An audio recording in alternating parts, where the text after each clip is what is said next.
Halo anak-anak ibu, kita ketemu lagi pada hari ini, Senin, tanggal 1 Februari 2021. Tidak terasa ya, bulan Januari sudah kita lewati, kini kita memasuki bulan Februari. Baiklah anak-anak ibu, pada hari Sabtu kemarin, ibu sudah membagikan buku tema 5 kepada anak-anak ibu semuanya.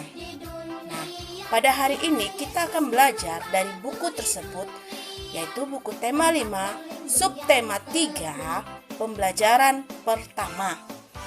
Tapi sebelumnya, kita berdoa terlebih dahulu, menyerahkan seluruh kehidupan kita ke dalam tangan pimpinan Tuhan. Kita bersatu di dalam doa. Dan tentunya kami mengucap syukur ya Bapa untuk berkat yang Tuhan berikan kepada kami. Terima kasih ya Tuhan, karena kami bisa bangun pada pagi hari ini, bisa menghirup udara segar. Terima kasih, di mana Tuhan terus menyertai kami. Tuhan Yesus, sebentar lagi kami akan memulai pembelajaran kami. Kiranya Tuhan yang mengurapi kami, menuntun kami dengan kuasa Roh Kudus-Mu, memberikan kami kepintaran sehingga kami bisa memahami dan mengerti akan pembelajaran pada hari ini. Terima kasih ya Bapa. Amin. Baiklah anak-anak ibu, seperti yang ibu katakan tadi, bahwa hari ini kita akan belajar dari tema 5, subtema 3, pembelajaran pertama. Anak-anak ibu bisa lihat itu bukunya pada halaman 122 atau halaman 122. Nah, tapi sebelum itu, ibu akan kirimkan video pembelajaran kepada anak-anak ibu. Ibu harapkan anak-anak ibu bisa menonton video tersebut sampai selesai. Selamat menyaksikan. Di video kali ini, kita kembali belajar pada tema 5, subtema 3, muatan pelajaran bahasa Indonesia. Peta pikiran dari teks tentang pengaruh cuaca terhadap kehidupan manusia. Informasi dari teks dapat disajikan dengan menggunakan peta pikiran. Demikian juga informasi tentang perubahan cuaca terhadap kehidupan manusia.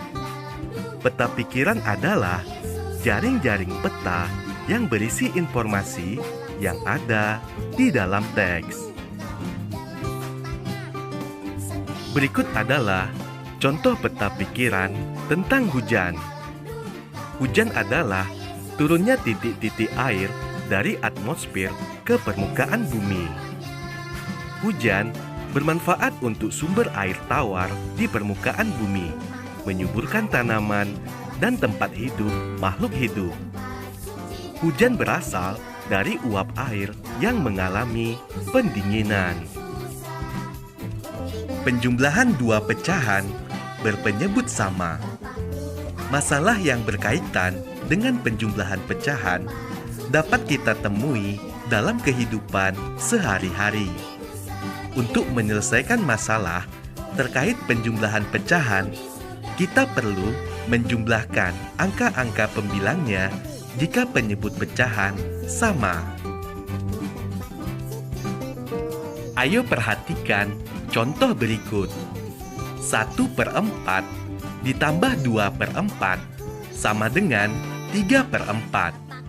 Jadi, yang kita jumlahkan hanya pembilangnya saja, yaitu 1 dan 2, sedangkan 4 itu adalah penyebutnya.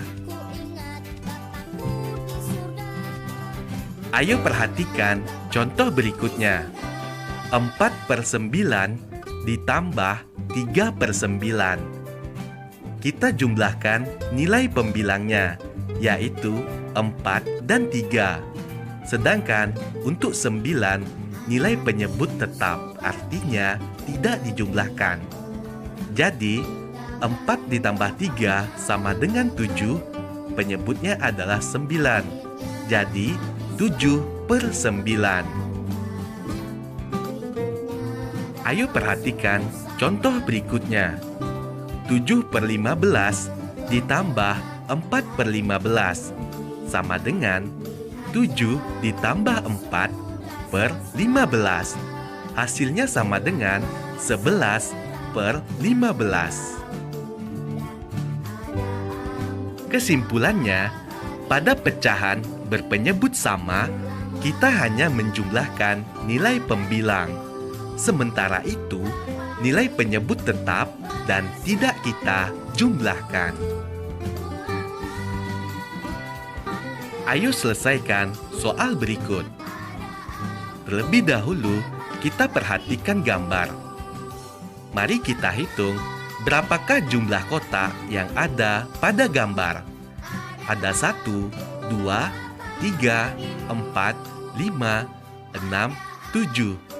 Jumlah kotak ada 7, berarti penyebutnya adalah 7. Soal nomor 1, berapakah nilai pecahan kotak hijau? Kotak hijau ada 2, sedangkan penyebutnya tadi adalah 7. Jadi, nilai pecahan kotak hijau 2 per 7. Selanjutnya, nilai pecahan kotak kuning.